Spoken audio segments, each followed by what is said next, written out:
Under the bright, electric glow of Madison Square Garden, the air felt heavier than usual, thick with anticipation, disbelief, and the unmistakable surge of history forming itself moment by moment.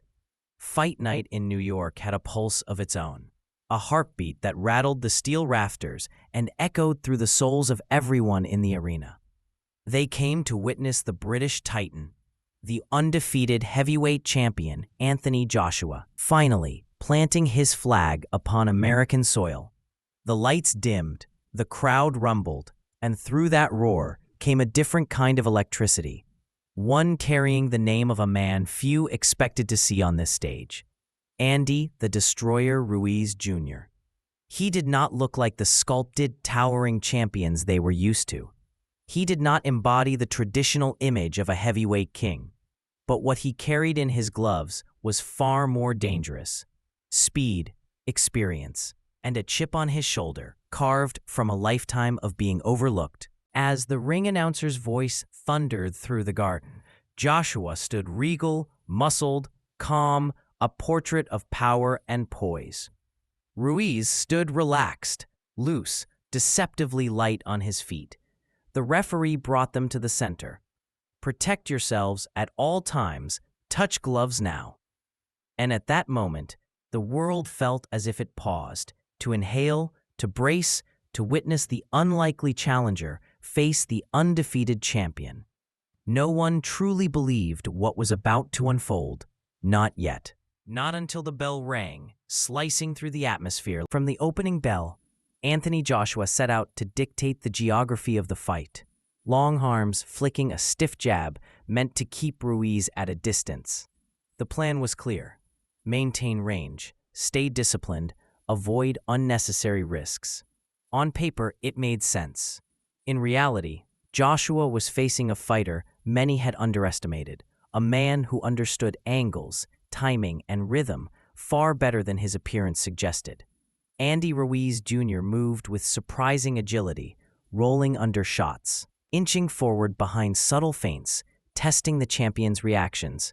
Joshua's jab landed clean on several early attempts, snapping Ruiz's head back, drawing cheers from the crowd. But beneath those cheers, something subtle began to reveal itself. Ruiz wasn't flustered. He wasn't backing off. Instead, he studied every movement, every exhale, every twitch of Joshua's lead hand. Joshua landed a clean right hand, a shot that would have discouraged many contenders, but Ruiz absorbed it, reset, and pressed. It was in these early exchanges, these quiet, almost unnoticeable battles of positioning, that the tide of the night began to shift. Ruiz wasn't losing confidence, he was building it. And though Joshua controlled the first round on the scorecards, the challenger walked back to his corner with eyes that said he'd just unlocked something. The second round became more tactical. Joshua looked sharp, yet something in his demeanor hinted at growing concern. Ruiz, short and compact, began sliding into mid-range, the very space Joshua aimed to deny him. And though nothing seismic had occurred yet, the garden crowd sensed a strange tension in the air, like the sky darkening before a storm no one had predicted. By the time the third round began, the fight felt unsettled, uncertain, and strangely combustible. Then came the round that would echo for decades. The third, the moment when expectations shattered. Joshua began with authority, landing a beautiful left hook that sent Ruiz crashing to the canvas. The arena erupted in explosive celebration. Joshua, breathing calm and controlled, retreated to a neutral corner as the referee counted. It felt like the script was unfolding exactly as predicted. The champion had finally imposed his will. Ruiz rose steady, composed, almost insultingly calm for a man who just tasted the power of a heavyweight destroyer. Joshua pressed forward, looking to end it, but in that pursuit, in the adrenaline of the moment, he entered the danger zone. Ruiz, now awake in a way only a knockdown can inspire, uncorked a counter left hook inside a tight exchange, a punch Joshua never saw coming. And in an instant, the garden was struck silent. Joshua's legs buckled, his body sagged, and he crashed to the canvas in shock. The impossible had happened. The champion was down. Ruiz didn't stop there. Like a swarm of bees erupting from a hive, he attacked with blistering combinations. Punches fast enough to belong in the cruiserweight division, thrown by a heavyweight many had mocked for his shape. Time seemed to bend as Joshua stumbled under the barrage. Ruiz sent him down again, the crowd now roaring in disbelief. A man once viewed as a last-minute replacement had suddenly transformed into a nightmare. Joshua survived the round physically, but mentally, the damage was done. His aura of invincibility, the myth surrounding his fearsome perfection, had cracked open under the hands of the smiling Mexican warrior. As Joshua wobbled to his stool, Ruiz walked back to his corner with eyes wide, breathing heavy, as if even he could barely grasp the magnitude of what he'd just ignited. By the 7th round, Joshua looked like a man fighting shadows of fatigue, of doubt, of a challenger who refused to fade. Ruiz continued his assault with chilling precision.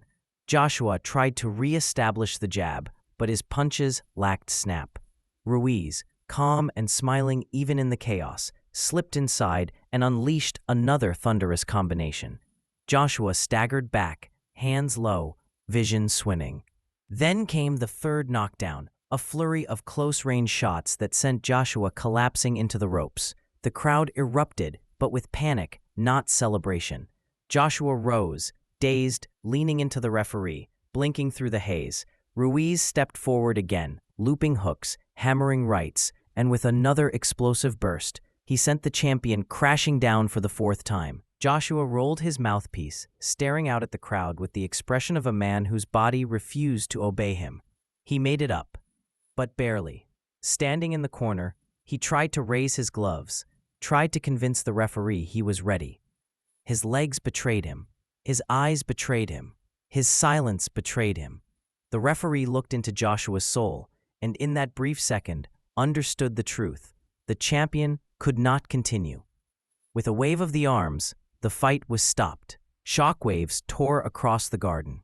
Joshua, defeated for the first time in his career, slumped against the ropes, unable to process the magnitude of what had just occurred. Andy Ruiz Jr., a man mocked for his shape, doubted for his chances, dismissed by experts, had just dethroned the heavyweight king. As the referee waved off the contest, the garden erupted into chaos. Cheers, gasps, disbelief, celebration. Andy Ruiz Jr. sprinted across the ring, his face exploding with pure, unfiltered joy.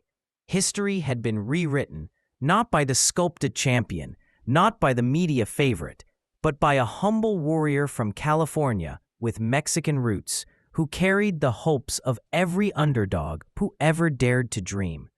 The official announcement rang through the arena. The winner by TKO and new heavyweight champion of the world, Andy "Destroyer" Ruiz Jr. Ruiz raised his arms high, overcome by emotion, becoming the first heavyweight champion of Mexican heritage in the history of the sport. Meanwhile, Anthony Joshua, classy even in defeat, stood tall despite the pain. He thanked the crowd, congratulated Ruiz, acknowledged his fans. "Big respect," he said softly, breathing heavily, eyes filled not with excuses, but with resolve. "Sorry I let my supporters down. I'll be back." And with those words, the chapter closed. The world had witnessed one of boxing's greatest upsets, a reminder that heart outweighs hype, that skill overshadows aesthetics, and that destiny respects no predictions. Andy Ruiz Jr. left Madison Square Garden not just with Joshua's belts, but with a story that would echo through the ages. The night belonged to him, the underdog, the destroyer, the new king, and the sport of boxing, forever unpredictable, had once again delivered a masterpiece written in sweat, courage, and 4 unforgettable knockdowns.